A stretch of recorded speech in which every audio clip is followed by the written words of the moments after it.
The smallest of Audi's S-cars is the desirable little S1, a premium-priced super mini shopping rocket that offers a concentrated dose of quattro. There's more to this model than just all-wheel drive traction too. Other features unique amongst really compact hot hatches include adaptive damping and a properly potent 231 PS output, enough to power you to 62 miles an hour in under 6 seconds. In other words, though certainly an S1 may be small, it's definitely made of the right stuff.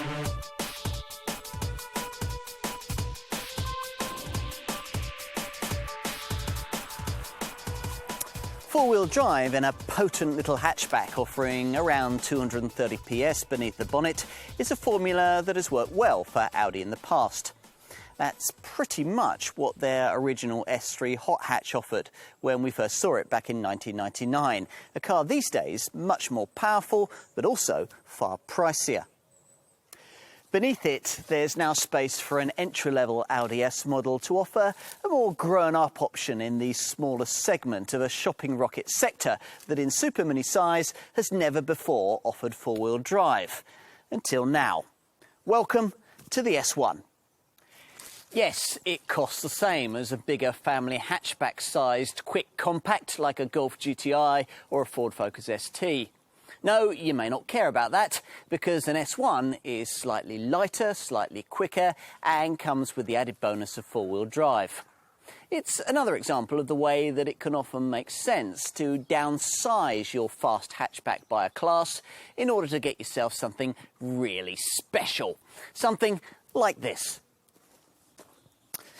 It's almost the first time Audi has offered quattro traction on something this small. Now, I say almost because those of you who don't miss a trick might remember the brand's rather special A1 Quattro model from 2012, a low-volume 255 PS special, ambitiously priced at Porsche Cayman money and only offered in left-hand drive. Call that a toe in the water. While this S1 isn't quite as potent as the A1 Quattro, it has more torque, more class, has the steering wheel on the right side for our market, and costs 40% less. As a result, just like its namesake, the World Rally Championship winning Audi S1 of the 1980s, this car, launched here in the summer of 2014, promises to be a game changer for its maker. Let's put it to the test.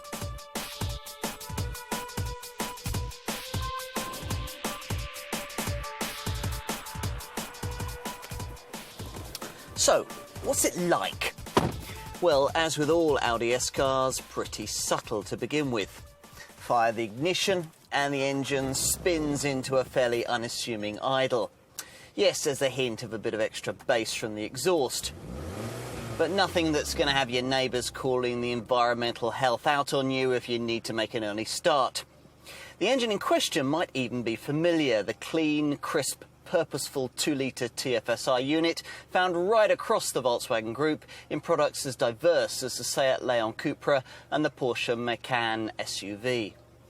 It's also the power plant fitted to the next product up in the Audi S model ladder, the S3, though there the software's tweaked for a 300 PS output.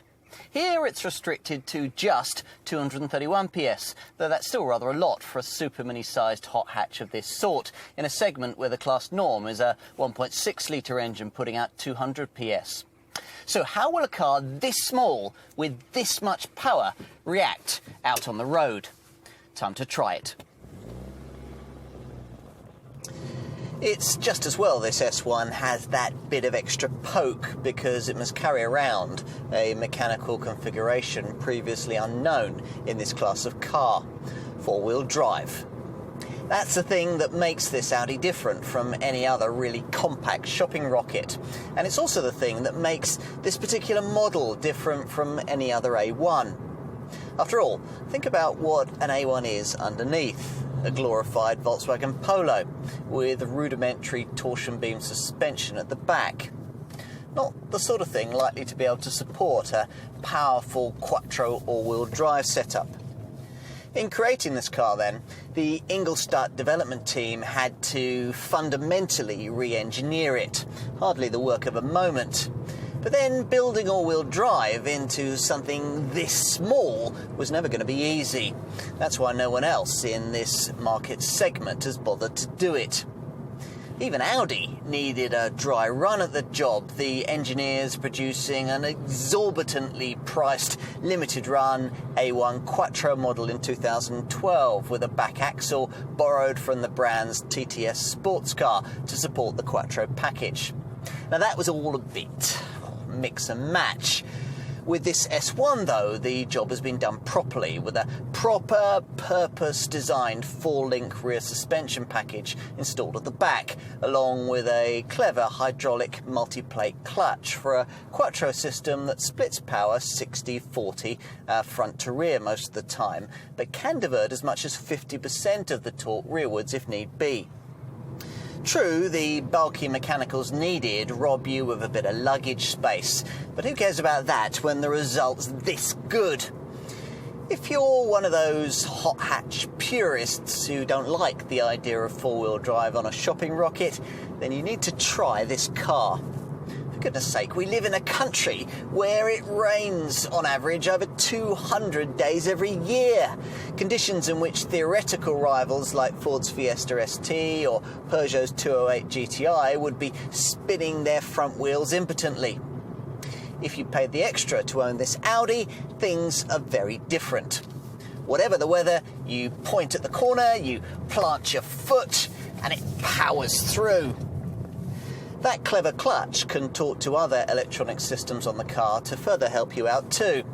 If the corner you're driving through suddenly tightens, the stability control will be told to imperceptibly brake the inside rear wheel to keep you from drifting wide. And if you're trying to slow the car quickly from high speed, extra braking force will be added in to maintain stability. Where Audi's cleverness ran out though was when it came to the transmission. Now you'd expect the option of the brand's clever dual-clutch S-tronic paddle-shift automatic gearbox on a powerful Quattro car. You won't get it here. That trick transmission would have shoved another 25 kilograms over this S1's nose, which would have been a bit too much for the front axle. So, as a result, a stick-shift manual box is the only option. You'll certainly need to be pretty quick at grabbing for gears because this car will demolish the sprint to 62 miles an hour in just 5.8 seconds. And that's about a second quicker than something comparably sized like a Ford Fiesta ST, a Peugeot 208 GTI or a Mini Cooper S. And about half a second quicker than something larger like a Golf GTI. In the dry, of course. In the wet, none of the cars I've just mentioned would even see which way this Audi went. It's the in-gear response, though, that's probably most impressive. With 370 Newton-meters of torque on tap, that's just 10 Newton-meters less than you get in the larger Audi S3, there's around 30% more pulling power than you get in something like a Fiesta ST, a difference that really shows itself when you're powering forward in second or third, say on the exit of a slow corner or on a motorway entry ramp. Now, as a result, point-to-point motoring can be very rapid indeed, though for this you'll need to choose your driving settings carefully. Now, by that, I mean those from this car's standard Drive Select system, one of those that can alter the feel of the car to suit the road that you're on and the mood that you're in. This welcome package offers two main settings, efficiency and dynamic, plus an auto option if you can't be bothered to decide between them.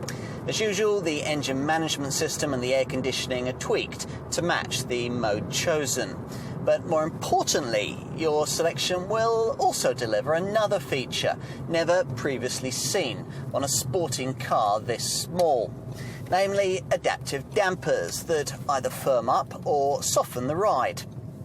Select dynamic, and these really do make the suspension very firm indeed, to the point where I can't think of many times when I'd want to use this setting away from a racetrack. And that's a pity, because it also releases a rortier engine note that really gives the 2-litre TFSI unit a chance to breathe. Another reason why you probably wouldn't frequently select dynamic is that all the other modes are already pretty firm, especially if you opt for the larger 18-inch alloy wheels fitted to the model that I'm driving here. In other words, whichever way you go with the setup of this car, you're going to need to be a typical hot hatch customer to like it. If you are, then you might wish for a little extra feedback from the grippy three-spoke wheel. Other rivals offer greater precision and involvement. But don't despair, this is overall still one of Audi's better, more rewarding, more driver-centric efforts. And if you want, you can switch all the nannying driver aids off and smoke the tyres a bit. In which guise, this car will be as mad and bad as you'd ever want it to be.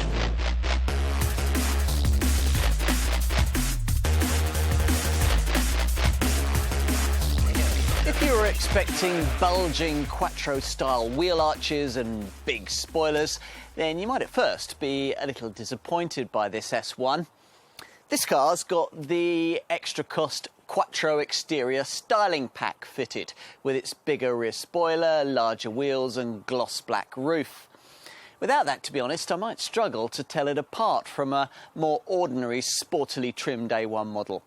Unless, of course, I was able to park an A1 and an S1 side by side. It's then that you'll really appreciate the differences. Yes, all the sheet metalwork on the S1 is the same, but the front end benefits from a deeper front bumper with a larger set of air intakes, a unique S-design grille, and these lovely Xenon Plus headlights that make such a difference when driving at night on unfamiliar country roads. This car sits lower to the road too, hunkered down over its larger alloys in a really aggressive stance, an effect further aided by these S side skirts, which reinforce the impression of the car being sucked onto the tarmac. Other S1 identifiers include the bespoke branded brake calipers and trademark Audi S-Car aluminium effect mirror caps. Moving around to the back, you'll spot this dynamic roof spoiler and this purposeful rear diffuser that incorporates no fewer than 4 oval tailpipes. Plus, you get these jewel-like rear lamps that emit an intense deep red colour thanks to no fewer than 54 super red LEDs. Now, as you can see, I've opted for the 5-door Sportback body style rather than the standard 3-door version. With the Sportback, you get the option of the contrasting roof that I mentioned earlier, and more importantly, a differently angled C-pillar and a more upright tailgate that together make a significant difference to rear seat space.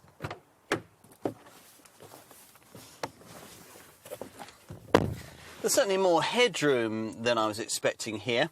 Scalloped cutouts indented into the head lining also play their part in delivering 11mm more cranium space than you get in the 3-door variant. Plus, there's 13mm more shoulder room too. Now, with all that said, though, I don't want to mislead you. For rear seat occupants, this isn't a spacious cabin. Because there's the same wheelbase, whichever A1 shape you choose, you'll find both leg and elbow room restricted. And there's the awkwardness of a bulky central transmission tunnel. Further bad news comes with Audi's annoying decision not to offer S1 buyers the 3-person, 3-seat-belted rear bench that you can get on all other A1 Sportback models. So this rear section can only take 2, a major problem for a family man like me. And up front, well, it's an Audi, isn't it? Which inevitably means a look and feel much nicer than you'll find in a rival Ford, Peugeot or Renault. There are a few irritations. Enthusiasts will rue the poor placement of brake and throttle pedal for race-style heel and toe gear changes, and everyone will question the need for such tiny door pockets. The overall cabin concept doesn't feel quite so far ahead of its rivals these days either, with trim quality you might even suggest to be slightly lacking in areas like the base of the doors and the handbrake shrouding. It's still a beautifully designed interior though, with a dash section apparently modelled on aircraft wings and large circular air vents that are finished in high gloss black and styled to resemble jet engines. The centre console, meanwhile, is supposed to be based on the rear of a sailing ship. It all sounds very daring and avant-garde, but in reality the finished result is actually quite conservative. You could be in any of Audi's larger models with exemplary build quality and a delightful finish to everything that you see and touch that's a world away from what you'd find even on a Mini or a cheaper BMW.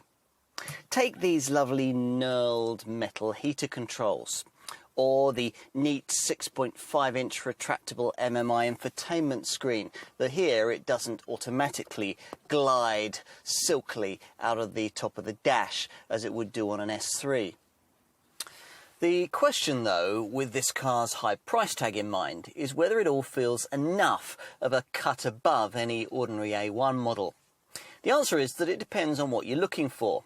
You'll certainly search in vain for G-meters, boost gauges, leery coloured seatbelts or fake carbon fibre nonsense. Audi leaves all that sort of thing to cheaper try-hard rivals and instead offers up a package of subtler touches.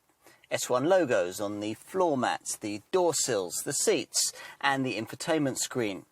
Then there are the aluminium inserts, the LED interior lighting package and the pedal caps fashioned from brushed stainless steel. Oh, and a purposeful set of white-needled grey instrument dials viewed through a leather-trimmed 3-spoke sports steering wheel that has contrast stitching.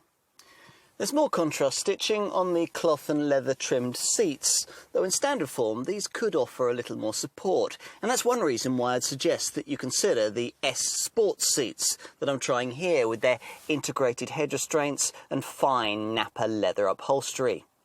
Now these feature much deeper bolsters and they grip you a lot better, plus they look fantastic and will probably be a key feature that potential S1 buyers will be looking for when shopping for a used example of this car. You can order these chairs separately or have them as part of the pricey Quattro interior package that I've got here, that also gives you a flat bottom steering wheel, air vents featuring red inner rings and colour-coded seat backrests. And luggage space? Well, the bespoke mechanicals needed to engineer in this car's Quattro system have certainly slightly compromised things here.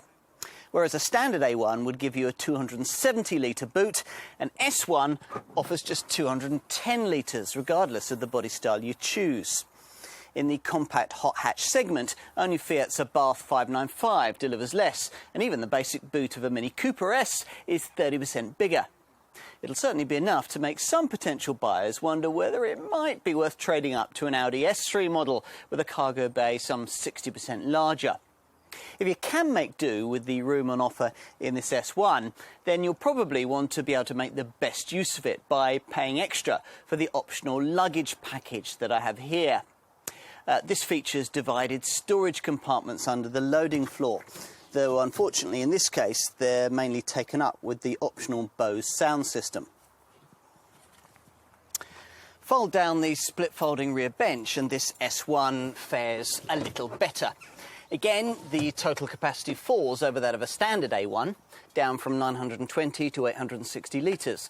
But that figure is at least a lot more class competitive, 20% bigger than you get in that Mini Cooper S I mentioned earlier, and not much different from the capacity you'd expect this configuration to provide in a Fiesta or Clio class car. It all really depends on where your priorities lie.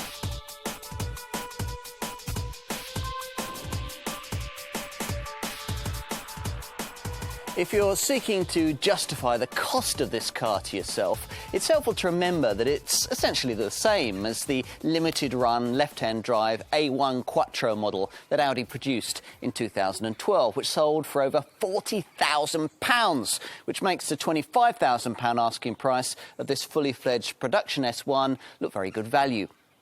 Back in the real world, though, that still remains an awful lot to pay for a Super Mini-based hot hatch, even if it is as quick as the car on offer here.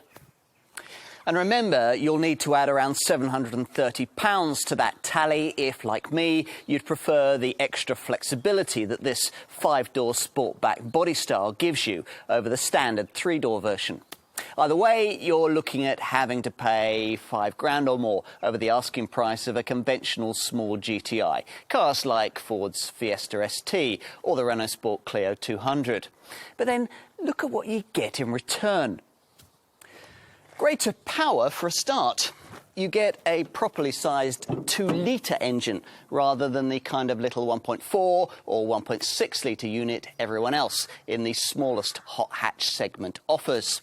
And this TFSI power plant delivers at least 30 PS more grunt than that kind of opposition can provide.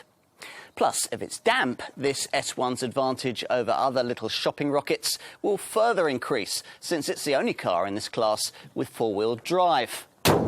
Still not convinced? Well, maybe you will be by the fact that this Audi's greater build quality and badge equity will lead to residual values that'll claim back most of its upfront premium over any typical ownership period. It all means that if funds permit, you may well feel that this is a better bet than a conventional small GTI.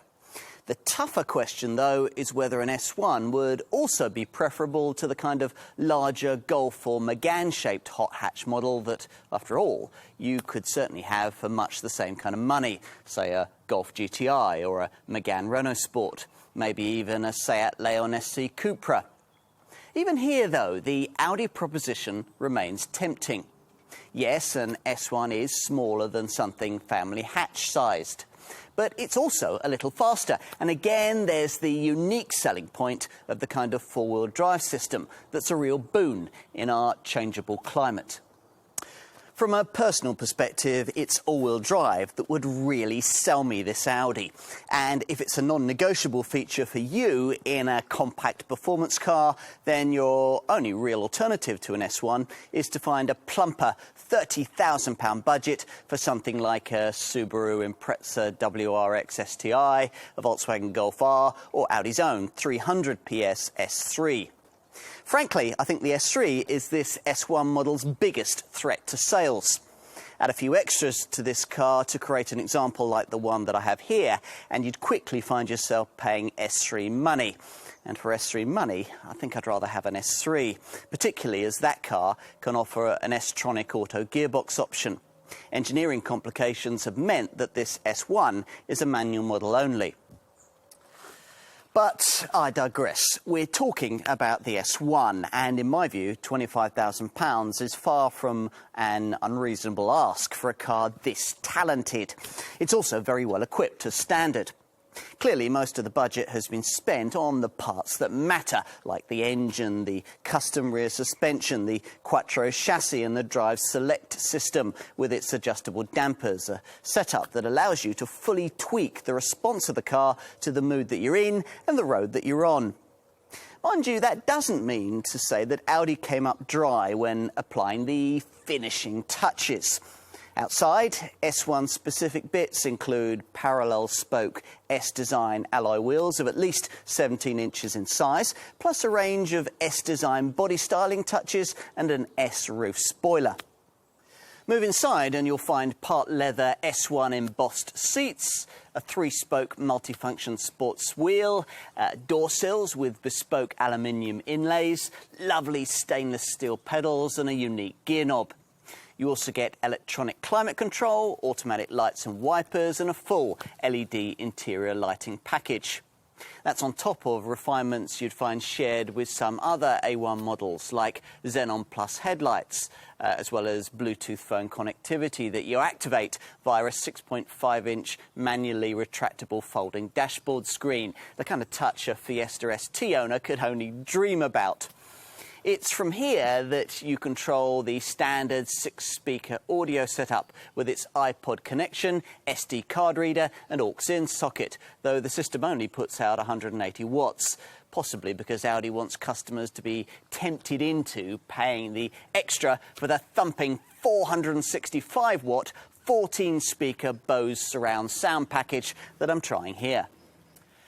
As for other options, well, probably the main issue you'd have as a buyer is whether to tick the boxes for the expensive Quattro exterior and interior styling packages that together have increased the cost of the car I have here by over 10%. The outward embellishments are certainly tempting, with larger 18-inch wheels, red touches to the brake calipers and headlights, a larger rear spoiler, aluminium highlights in the bumper blade, and a roof arch and roof dome painted in high-gloss black. Personally, I'd be less bothered about the Quattro interior package, which gives you the S Sport seats with their integrated headrests, and that's a feature that you can order separately, plus a flat-bottom steering wheel, air vents featuring red inner rings, some extra trim highlights, and colour-coded seat backrests, finished in either black, red or yellow. It's all down to personal taste, of course, and as you'd expect, there's plenty of opportunity for personalisation with this car. First, when it comes to colour, brilliant black is the only standard shade offered. Plus, there's a glacier white roof trimline option and the chance for sportback buyers to specify the roof in contrasting silver, grey or black. In compensation, buyers of the 3-door version get the option of an opening panoramic glass top. Inside, you can also personalise the trim around the air vents, the gear lever and the door handles. Other options include leather trim, heated seats, a keyless entry and starting system, satellite navigation, and 2 levels of parking assistance that remind me of my expectation that a basic set of parking sensors would be included as standard for this kind of money. I'd also have expected to find cruise control and a hill hold assist feature to stop you drifting backwards on uphill junctions. All these things will cost you extra. As of course will all the really high-tech stuff. The Audi phone box is a nice touch, allowing you to boost your mobile phone signal through the car's navigation unit. Or you could go further still and tick the box for the Audi Music Interface and MMI Navigation Plus package that gives you a higher resolution colour display connected to a 40GB hard drive that can store up to 8,000 songs. The package also includes an SDHC card reader, a DVD player and speech recognition technology. The top package, though, is the one that I have fitted here. Mobile phone preparation high with Audi Connect. It's able to turn your S1 into a WLAN, that's wireless local area network, hotspot, so that you can surf the internet and email with up to 8 mobile devices. This also brings into play features such as navigation with images from Google Earth and Google Street View, a Google Points of Interest search function with voice control, and a web radio setup so that you can tune into stations all around the world. There's also a clever Audi online traffic information system that uses live traffic information to reroute you around jams. Truly, this is motoring in the 21st century. Finally, safety provision is as complete as you'd expect it to be in a premium-priced Audi model. True, there's no driver's knee bag, but twin front, side and curtain airbags are all present and correct, as are ISOFIX child seat points, anti-whiplash head restraints, tyre pressure monitoring and all the usual braking and traction aids. These include an EDL electronic differential lock to promote precise vehicle control and optimum traction, and an ESC stability control system with an interim sport setting that'll still help you out if ambition outweighs your talent.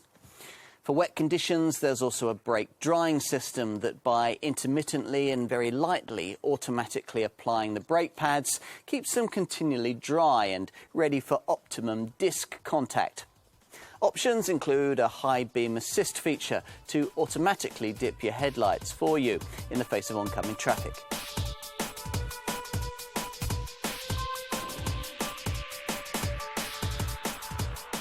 If, like I would be, you're wondering whether it really might be worth stretching to a 300 PS Audi S3 if you're going to find the budget required for this 231 PS S1, then here's an interesting fact to consider.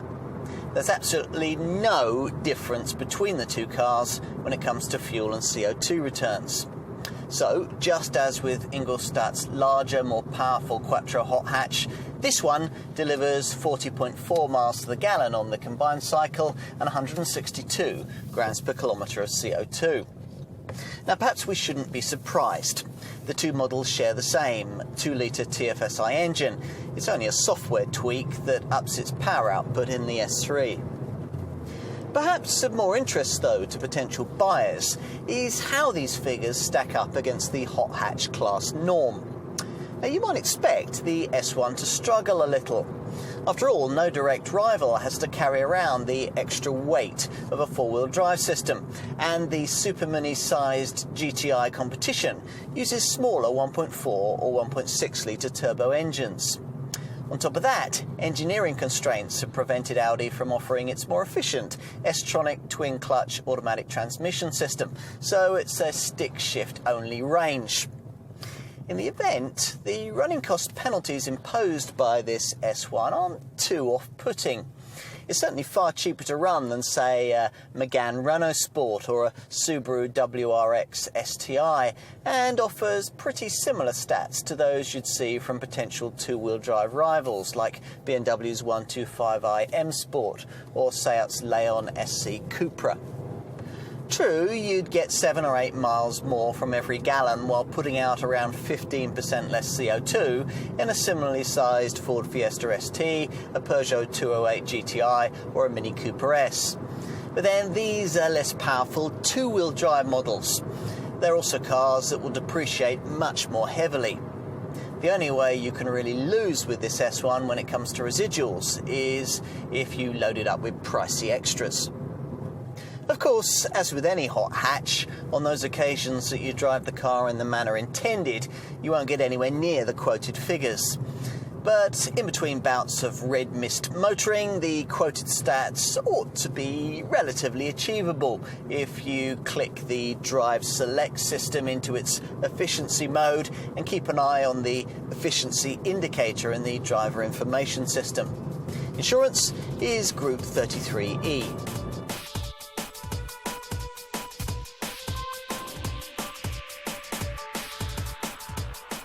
Before dismissing the Audi S1 as an expensive indulgence, ask yourself this: how much space do you really need in your hot hatch?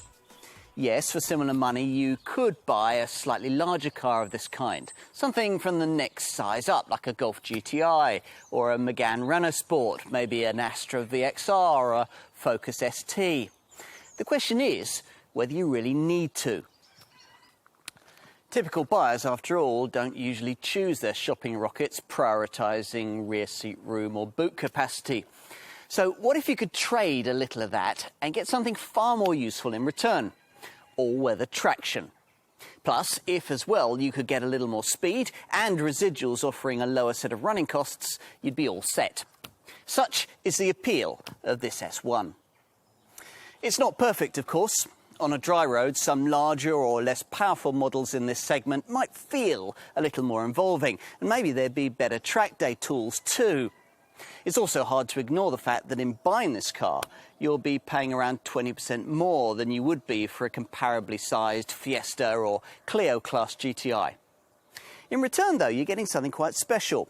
A proper Quattro-driven Audi S-car that can hit 155 miles an hour and get to 62 miles an hour in less than 6 seconds, yet will nevertheless better 40 miles to the gallon and emit just 165 grams per kilometre of CO2. That kind of formula, at this kind of price, just wouldn't have been possible a few years ago. Now it can be sitting in your driveway. Small, but almost perfectly formed.